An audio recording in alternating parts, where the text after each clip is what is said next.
Hi, Pre K. Okay, the last thing that I wanted to talk to you about today is about the Chag of Pesach. Pesach is coming up in a few weeks, and we have to learn all about it. Just like all the holidays that we had this year, we learned about it, we learned the story, and we learned what we do on that holiday. We're going to do the same thing for Pesach. And there is so much to learn, and the Pesach story is so fascinating and amazing. And the best part about it is you already know the Pesach story. You know it so well. Why? Because we learned it a few weeks ago in the Parsha. Can you believe that? The Pesach story in the Parsha? Yes, that's where we got it from the Torah. So I'm going to be showing you pictures from the Parsha book, even though we're learning about Pesach. Okay? Now, before we start with the story, I have a few questions. We got a mitzvah note from Judah saying that he helped his mommy clean his basement for Pesach. What does that mean to clean for Pesach? We clean all the time, right? We should be cleaning our homes every night before we go to sleep, right? We clean up our toys, we put our shoes away. So what does it mean to clean for Pesach? Can't we just clean like we always do? We're going to learn about that in detail, right? There's something called chametz that we're looking for, that we have to clean and make sure that there isn't any of that chametz around on Pesach. Now, what is chametz? Why can't we have chametz? We'll go into all of that. But before we get to it, I want to go through the story quickly for you to basically understand why we do what we do on Pesach. So, we're going to start with the story of Pesach, and it starts with a king named, anybody remember? Not King Achashverosh, but a different king that wasn't so nice to the Jewish people. His name was King Paro. Now, the Pesach story happened in Mitzrayim, in Egypt, right? Now you're all remembering the Pesach story when we learned it in the Parsha. So, it's all about the Jewish people in Mitzrayim and what King Paro did to them, and about baby Moshe, and when Moshe got bigger, the burning bush, right? All of that. Let's go through it, and let's see how much we'll get through. Maybe we'll go through all of it quickly today. So, if you remember, this is a picture of Jews in Mitzrayim, and that's a picture of King Paro's castle, his palace. Now, Mora always says, is that what it really looked like? No. These are just pictures. We don't know what it exactly and really looked like, but it's nice to see the pictures and have an imagination. Okay? So, the Jewish people are in Mitzrayim, and we also learned how the kings, King Paro's, they keep changing, right? They all have the same name and title called King Paro. Their actual names might be different, but once they become king, they call them King Paro. Now, we remember in the Parsha before the mean King Paro, there was a really nice King Paro, but he got really old and he couldn't be king anymore. So the new King Paro came, and he was not nice to the Jewish people. There was a lot of Jewish people living in Mitzrayim, and he wanted to trick them into working for him. So, if you remember this picture, right? He went out and he would tell the Jewish people, come work for me. I'm going to pay you. I'm going to take care of you. But come, can you build some buildings for me? Build some cities? Can you be my workers? You guys are really, really smart and you're really strong and I really need your help. And they would say, sure, okay, no problem. We need a job. But slowly, slowly, he stopped being so nice and he tricked them, right? This is a picture of the Jews working really, really, really hard, right? He didn't give them money and he didn't give them food, and he wasn't nice, he was mean. He made them work really, really hard, right? You know the Bang Bang song? Bang, bang, bang, hold your hammer low. You can sing that. That's a song to sing right now. For it's work, work, work, every day and every night. They were working so, so, so hard. And here's a picture of King Paro. Now, he loved having the Jewish people as his slaves, right? Slaves are people that work really, really hard and they don't get anything in return. They don't get any food, they don't get any prizes, they don't get any money, nothing. All they have to do is work. So he loved it. He had so many workers that were doing a really good job and he didn't have to give them anything. But one day, the people that worked for him, right, his helpers and his guards, one of them saw a sign that told them that, you know what, King Paro? We saw a sign that one day there's going to be a baby boy born to the Jewish people that is going to save them and take the Jewish people out of Mitzrayim. You know what that means, King Paro? You're not going to have any workers. And King Paro said, no way, that cannot be. It's not true. It's not happening. And they said, but what if it does happen? What are you going to do? So King Paro was thinking and thinking, what am I going to do? He had a plan. And what was his plan? Anybody remember? What was his horrible and such a mean and terrible plan? Anybody remember what he decided to do to the little babies, to the little baby boys? He decided to take all the little baby boys away from their mommies and throw them in the river. He didn't want any baby boys born. Nobody.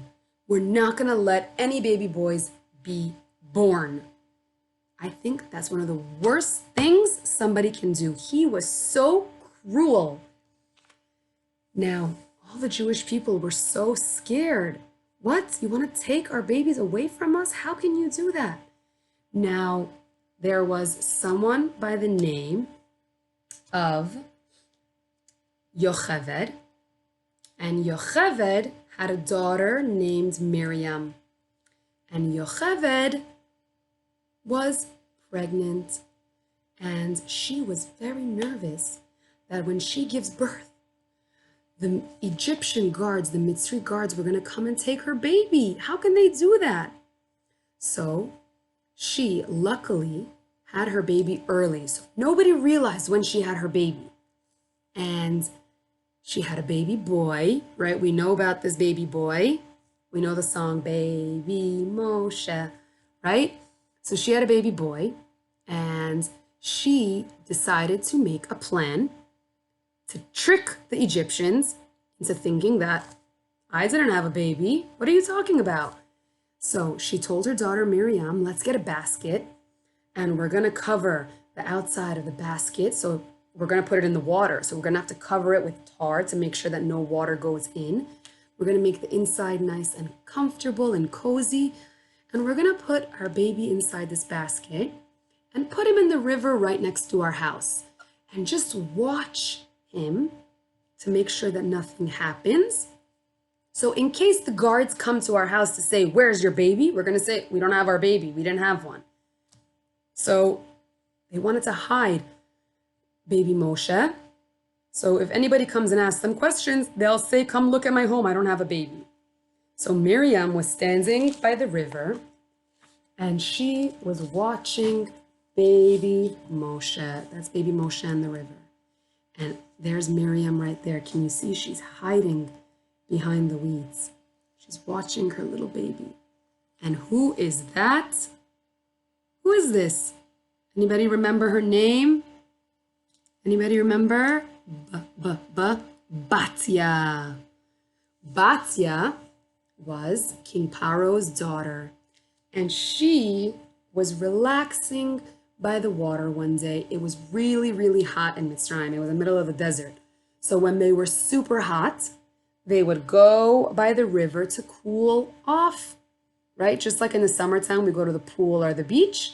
So it was really hot. She wanted to cool off. And she was by the river, and all of a sudden, she heard something. What's that noise? What is it? And she keeps thinking and listening, and she hears a baby crying. What? I'm standing by the river. Why is there a baby crying? She looks and she sees there's a little basket. Where is it? Over here. It's a little basket in the river. And she pulls the basket close to her and she sees it's such a cute little baby. She picks up the baby and she runs inside to show her dad, King Paro, look at this cute little baby I found. Can we keep him, please, please, please? And King Paro said, okay, he's really cute. I guess we can keep him. Without even thinking, King Paro didn't even think for a second, maybe this baby boy is Jewish. He said, okay, I love my daughter. She wants to keep this baby. Okay, fine. We don't know who the mom belongs to. And Batya took baby Moshe into King Paro's palace and took care of him as he grew up in King Paro's palace. Now, Pre-K, we spoke about this and how silly it was that Hashem made it that the person who was going to save the Jewish people grew up right next to King Paro, and he didn't even know. So if we think that King Paro was tricky to trick the Jewish people, think again, King Paro. You can't trick Hashem, right? So, as baby Moshe grew up in King Paro's palace, the really special thing was that as Batya found baby Moshe, she ran up to, Miriam ran up to Batya and said, hey, I see you found a little baby. How are you going to feed this baby? Because babies drink from their mommies, right? Their mommies nurse them, but you can't nurse him, so what are you going to do? And she's like, oh, that's a really good question. She said, you know what? My mommy can come and nurse him and help him grow big until he can have regular food.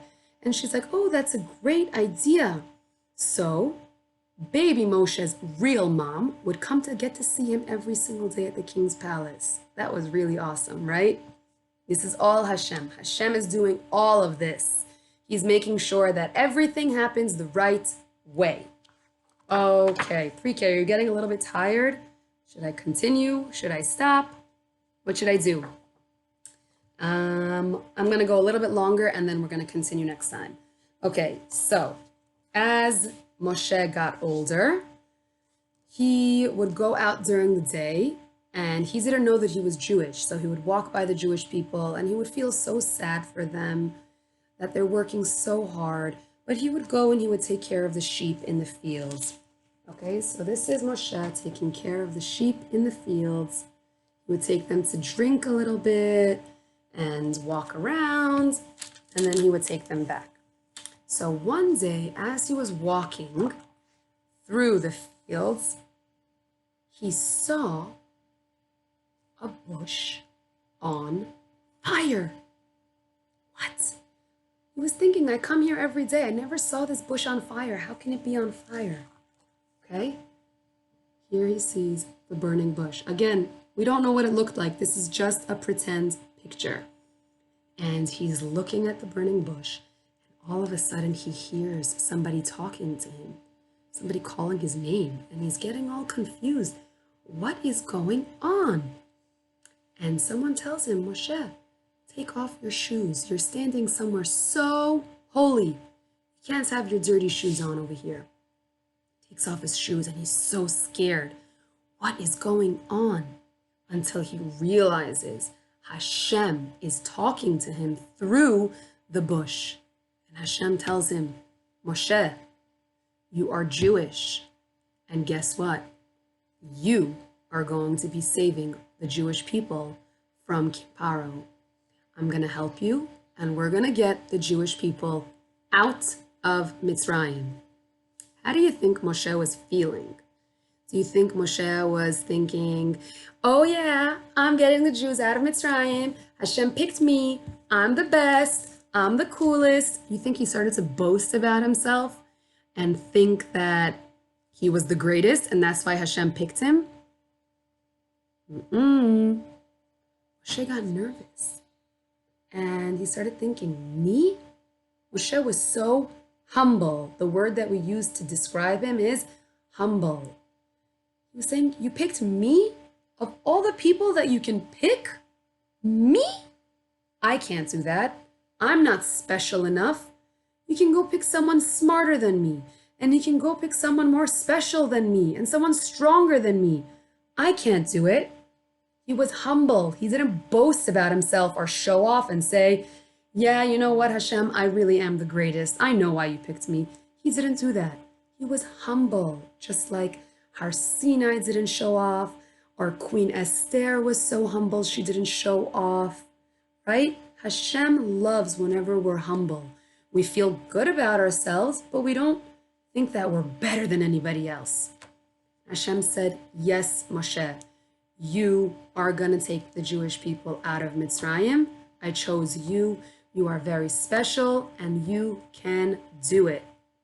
And we are going to stop here. I know you know the rest of the story, but it's nice to hear it again and again, right? So we're going to stop here, and I'm going to continue another time. Bye, Pre K. See you tomorrow.